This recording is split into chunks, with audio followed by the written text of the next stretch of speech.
Everybody wants to speak with one and drop off. Hey, can you make sure that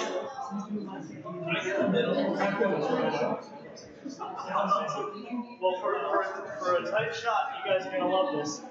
We're going live from this webcam right here because some of my other gear wasn't working well. So, yeah. Sorry, should I just sit right here? Directly in front of the camera. There you go. Perfect seat. So, we're actually live to Facebook, Twitter, YouTube, and LinkedIn. Currently. So all of them are looking at the back of your neck. That's good. So this couch is off limits. This is the day when the internet found out that Joey's in place. All right. It's Jerry's, right? Jarvis. So, Jarvis. welcome to our new location. We're now going to be having our events through HQ. We're going to be meeting here for January, February, and March in this room, in this building. And then in April, we have the warehouse building, which is a few blocks that way, right?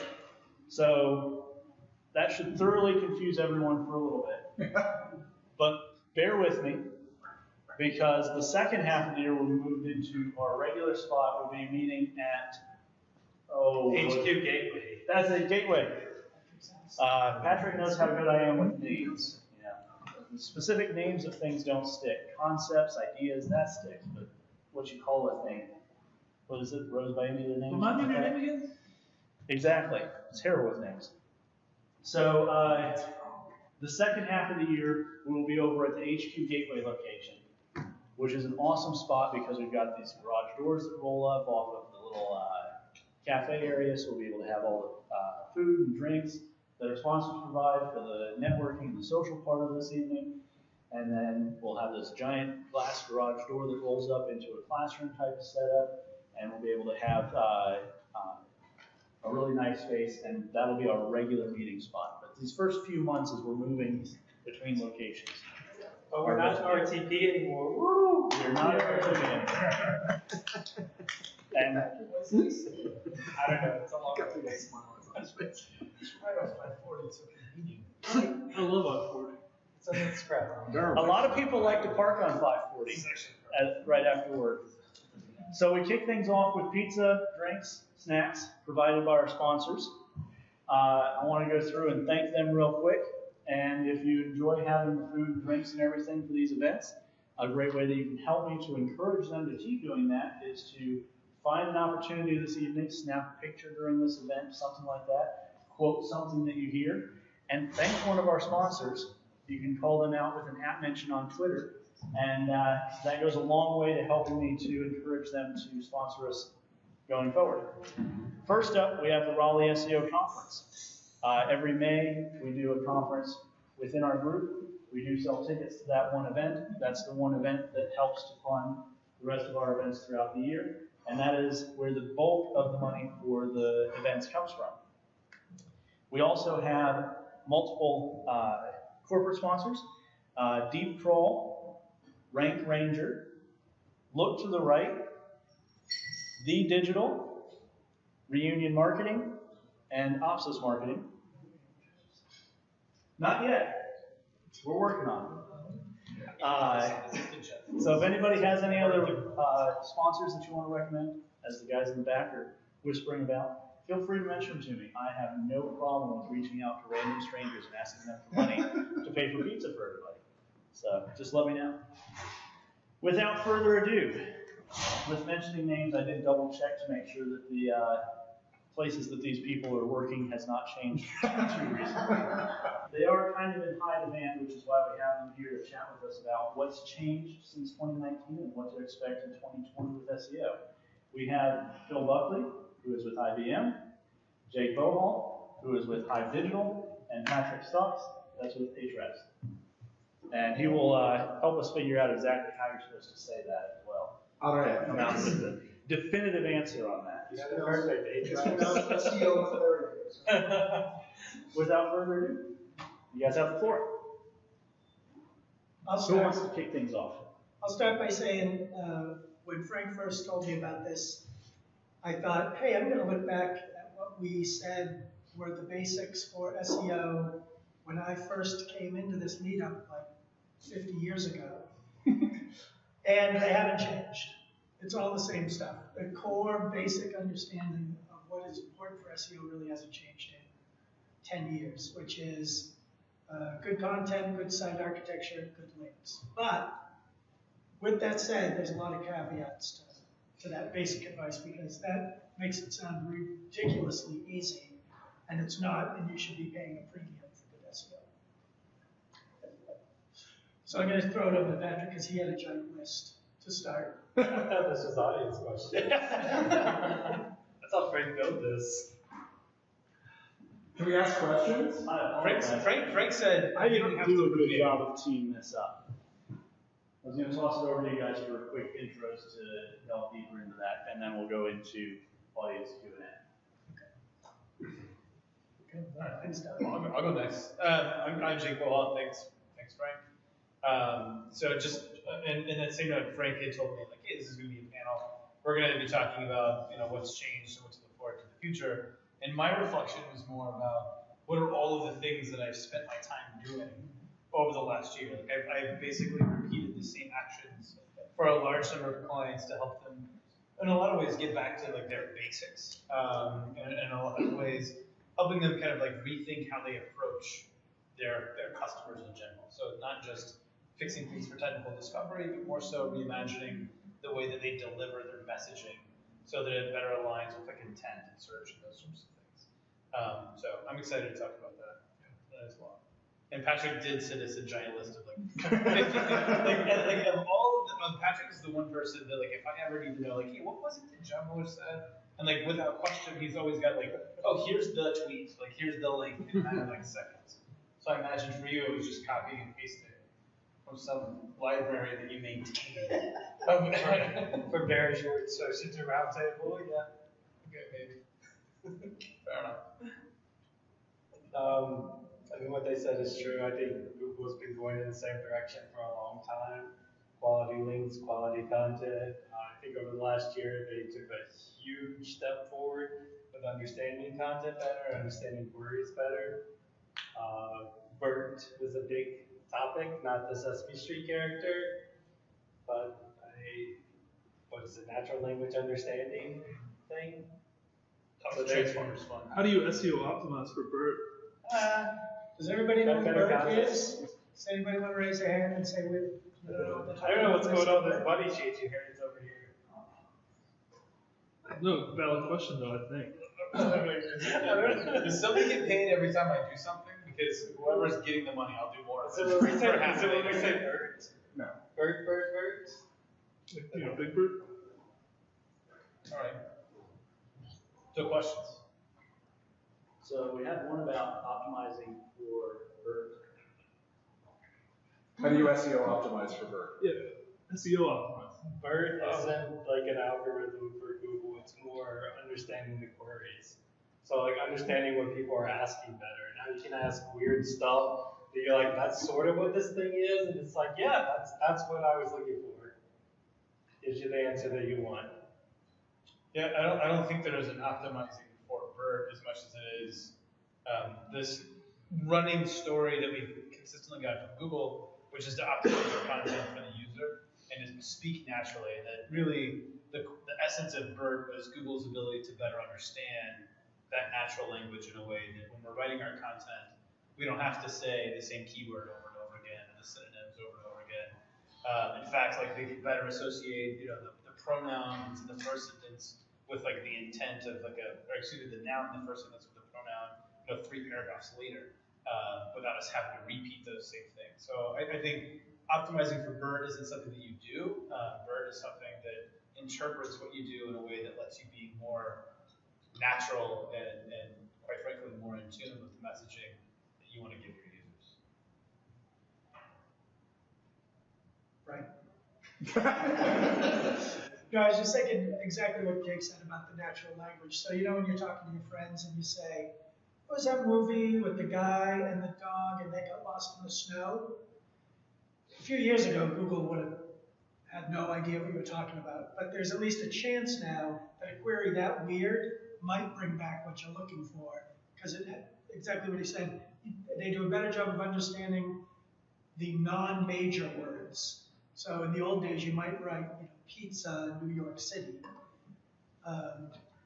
because you had to get those keywords in to get the right results. And they're getting better at really the intent of the whole phrase that you're putting in. So, did anybody prepare a list of questions that they want? Patrick prepared a list of answers. This past year, what was a big thing that you messed up or screwed up, or a thing that you tried that didn't work out the way that you thought it would? I'm trying to think of something SEO related. There's Just just a lot of other things. Like, It's a plumbing work I did. It turned out like Get to think about it. I'll tell a story. So I work at IBM where there are literally 8 zillion people trying to impact each page. And we will often give them advice that say, oh, this page about X, you should talk about X, Y, and Z on this page, and it'll start to get helped. But often, and you guys might find this, there are other voices, other marketers who attach themselves to that page that say, why don't we try saying it this way? Why don't we use this language? So Patrick can giggle along because he knows words like digital transformation and stuff like that, which they love to put in the pages, don't actually carry any weight for what they're talking about. And I think every marketer can fall into that trap sometimes of using nonsense language rather than the words people are actually looking for. Even though Google is good at figuring out what's that movie with the guy and the dog in the snowstorm, it's still better if you talk directly about what you're talking about and don't talk about it like you're huddled around a lunch table with your 8 other coworkers and everybody knows what's going on. I still don't know what movie you're talking about. I keep thinking like White Fang or something. It's fun. I've been trying to figure that out. It's a Jack London. Just lost in the snow and the dog. John Wick. You'll have to Google it. So I had an interesting, I had a couple of fails and this up to date failed recovery. I had a client that we were working on new content strategies, and they had actually talked about this in my SEO is Dead. The client had used keyword shitter, which I think is now been rebranded as keywordcheater.com. Why? Who cares? But anyway, they had created like a whole bunch of content around each of these individual keywords. And we did an initial round, like early in the year, we did an initial round of trying to consolidate these URLs by pulling so there was a lot of discussions about keyword cannibalization and pulling Search Console reports and looking at when you have multiple pages that rank for the same keyword. And so we automated some ways to consolidate those pages based on the keywords, and it was a terrible decision because in a lot of ways we were legitimately ranking like multiple URLs for the same keyword, and we should have continued to do so because ranking for one URL decreased the exposure that we had. So yeah, I think that was a fail. It was just like an idea of like, I knew they had too much shit content, and I knew that we had to consolidate it, but the approach that I took was a little bit too wide, a little too broad in its approach. So we had to go back and redo it and like literally manually look at groupings of keywords and this sort of stuff, which they're yet to implement, but I feel much better about where it's going to be headed. Content automation is always dicey. Yeah. Every time. It can go wrong fast.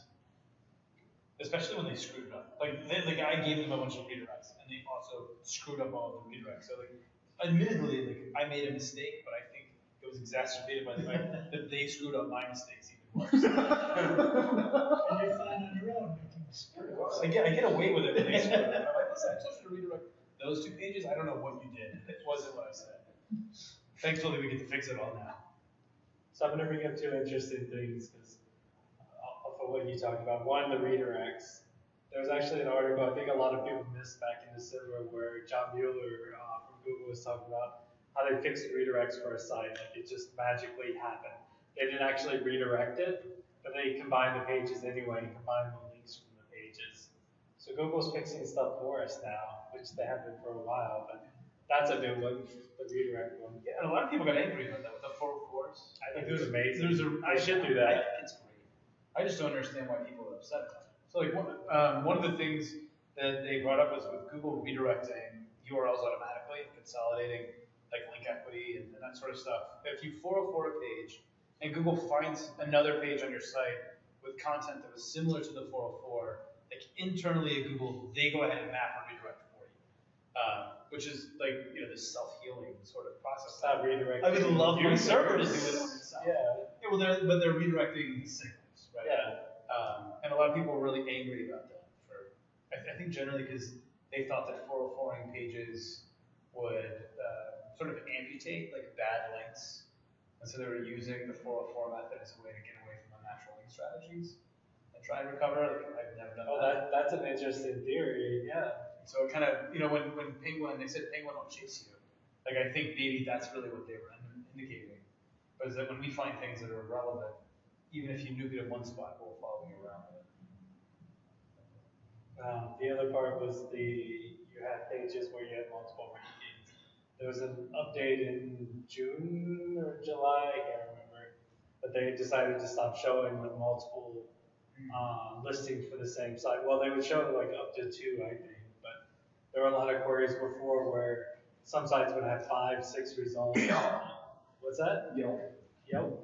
Yeah, for non-branded, they limited it. So I don't know if that was part of that, but it's interesting. I don't want to share a fail, sorry. It's too negative. Whoa. You should have just said, I don't fail. Patrick only wins? Yes, that.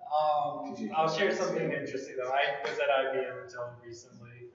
Over the last year or 2 years, one of the most interesting results changes was for a lot of the things that we have for APIs, we have a lot of demos and stuff. Now we are no longer there. But one of the more interesting things was like sites like Wikipedia and stuff used to dominate. They would have all this informational content, etc. Now what's listed for stuff like language translation, or there's a bunch of different ones, a bunch of different tools. It's basically just a tool now that does the thing. That is the content that is needed to rank. No longer like, here's all this information about what language translation is and how you do it and blah, blah, blah, and geographic or language, like weird things between languages. It's like, here's a tool that does the thing, and that is the content that is needed. That was a huge, huge shift. They understood finally, I think, what people wanted. They just want a tool to translate language when you want to do that. Well, and I think one of the biggest things with that is that it's not like keyword type specific. So it seems that over the last year, this, like individual queries themselves, the search pages have transformed. So like I have clients that like offer software, and on some of the keywords that historically like they were able to dominate, like Google has now determined that's a comparison query, and so like no brands show up for it. That was a huge pain in the ass. Like no brands, not even their competitors show up. But now it's like a list. But now it's like Capterra and something. Yeah, that sort of stuff. Like all the sites that are going to be like reviews, G2, that sort of stuff. Yeah, do people want one option or do they want a list of 30 options? But Which is the best But result it for a moves. user? Like we literally had to watch and monitor the search because like this wasn't like overnight. Like it sort of shifted. It like seems to be like this rolling shift. And I don't know like if it's just like they've got enough data back from user behavior to say that these are obviously comparison queries people prefer and like end up in a final destination that is a comparison type page. Or it's the same with e-commerce and products and stuff. Like if you're looking for a specific, like one brand of t-shirt and the site's got like 30 brands of t-shirt, which is honestly the better answer. It's the one probably with 30 options. Because you don't know what you want probably unless you're Googling a specific thing. So they're showing those like aggregated results. It changed our approach. So like whereas before we were trying to build comparison content on our site to say like, choose our brand versus their brand. And suddenly it's like, hey, we need a better outreach program for comparison sites to make sure that our representation on those sites is more a reflection of like the positive traits that we want people to see. And so instead of building more of that content on site, it became more of a focus of like the classic like article SEO sort of strategy where you look at other people who rank for terms that you want to rank for and find ways to optimize your presence on their site versus trying to take it yourself. Did you guys do any research into how personalization might affect that? Also to the point of what they want to see. Right? If they've already made 3 queries, I wonder if the results would change depending on previous queries. I wonder if that has any impact on that stuff. I personally haven't at all. I don't know if you. No idea. I don't think they personalize all that much stuff. Well, I think if you did soft drinks and then colas, and then, you know, Google's going to have an idea of where you are in your thinking when you put in your queries. I don't mean last week to today, I mean in a row. Oh, I see. I don't know, it'd be fun to try. Yep. This is for movies or advanced, because I'm a little lost. All of the above. Okay, so, for movies, what would be the best practices to really kind of start your SEO kind of journey into your digital outlet or publication or brand? Tell us more. Start writing. Well, I have a website titled Bohall. It's a website about motherhood, working moms, mompreneurs, stay-at-home moms, you know, pretty much. Moms go to meetups. Yeah, things like that. So it offers resources. So what should I do to kind of get my site to start ranking? For what? For Google searches. Right, but what do you want to rank for?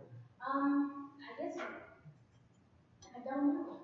That's the first question. Because if you don't know what you want to rank for, how do you know what the hell you're going to write? Right? If you're going to rank for sneakers, you write about sneakers. So think about your site and what you want people to know your site for. That's probably the first step, I would think, in trying to narrow down, because you're not going to rank for mom, right? So you got to think about what part of momhood do you want to start ranking for. So if it's moms who are bored at home and want to get the hell out of their home office, then you should talk to Nish and find out what she searches for.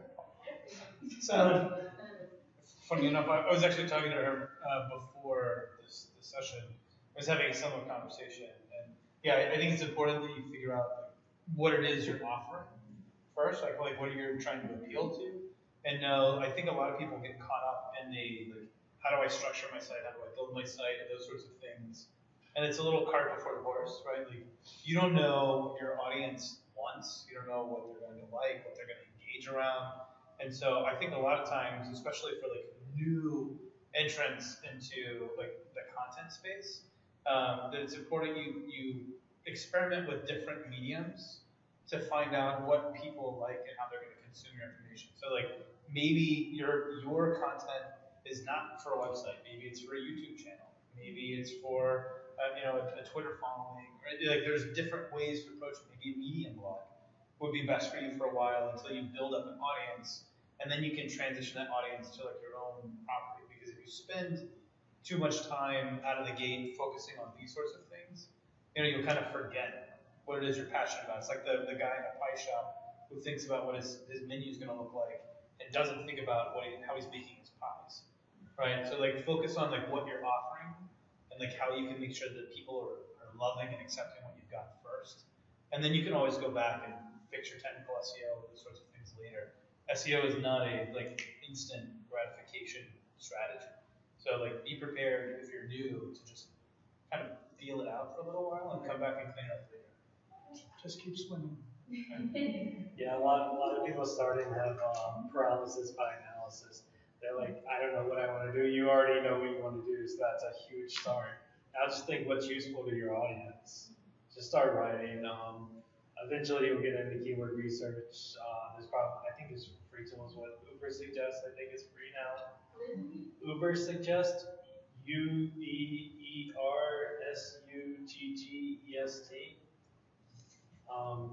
which is a decent like starting tool. It's got some decent data. You can get a lot of like free like initial data out of tools like Ahrefs or SEMrush and so forth by just looking at other sites who you're a fan of, right? Like I'm sure that as you're creating this content, you're inspired by somebody, right? So look at them, like find out what they're ranking for, what their menu looks like, and those types of things, because that'll give you a better understanding when looking at somebody who's established. Yeah, when you can look at like the top pages of competitors, like what's successful content within your niche in general, that gets a jump start. But for now, like what you need to do is just kind of write what you're passionate about, what you're excited about. I think that's the best way to start. Because by the time you analyze everything, you're gonna be like, I'm burnt out. Oh my god, I want to write it anymore. Hang out in some subreddits for your topic, and you'll find out what people engage around too. Like just the types You'll of see the content. same questions over and over and over. Yeah. What's your most popular post so far? Most popular post has to be about trying to find the balance. And really, there is no such thing as balance. That's what people are starting to realize, that there's no such thing. So I guess time management has been a big one. That was a big thing. And how to organize your day for like staying home. Yeah. So that was a big one. And how much traffic are you seeing? 100 people a day, 1,000, a million? It's pretty low. I just launched it. I've had 120 eyes on it so far.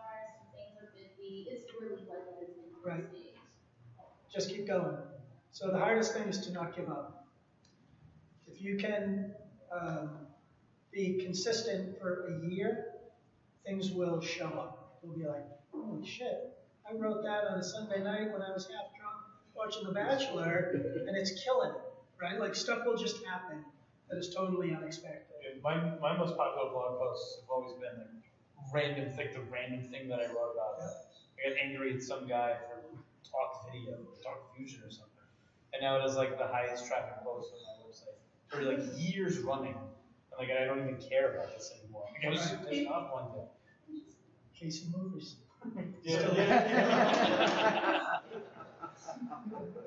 So a little variation on that question. If you were to enter the SEO world today, forgetting everything that you've done in SEO, you learned in SEO, where would you start? What would you do to get started in 2020 if you're starting from scratch to learn about and start working in SEO? Doing SEO. I think I do it the same way I did it back in the olden days, which is start reading everything I can. Back then, before Twitter turned into a complete cesspool, smart people were on Twitter, they would share stuff that helped me follow people who were respected in the field and see what they thought was important so that I could start to take in information and just read stuff like Search Engine Journal and all that stuff. It's not all perfect, but it gets your mind in the right place of, oh yeah, before I write this, maybe I should come up with a slightly better headline. Kind of those basics. Google's guide. Yeah. Google has a guide to SEO that explains everything quite clearly. I think as a starting point, that's where I would go. I think to Phil's point, I started in SEO by breaking things. I gave it a shot. I wanted something to rank, and so I just wrote content, every day for a couple of weeks, and then I got disgruntled and wrote it every other day for a couple of weeks, and then once a week for a while. But like ultimately, I broke things and I just tweaked and tested and started realizing like what worked.